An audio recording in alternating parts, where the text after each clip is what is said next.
kung meron tayong sinimulan pero wala tayong focus, hindi rin ito magiging matagumpay sa bandang huli. Kasi ang dami mong distractions sa buhay, ang dami mong gustong gawin. Kumbaga sinimulan mo yung isang bagay, tapos hindi ka pa matagal dyan, pero meron ka na agad gustong gawin na iba. Hindi ka rin naman magtatagumpay doon sa una mong ginawa kasi nga distracted ka sa maraming bagay. Kaya nga kung ano yung sinimulan mo, mag-focus ka muna doon.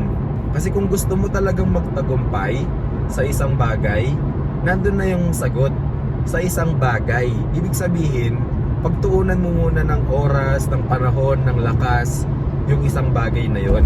Huwag ka munang tumalon sa ibang bagay. Alam ko marami tayong gustong gawin, marami tayong pangarap sa buhay, pero sabi nga, one at a time. Isa lang muna. Kung pipilitin nating gawin lahat ng gusto nating gawin sa buhay nang sabay-sabay, mahihirapan naman tayo. Kasi limitado yung oras natin, limitado yung lakas natin.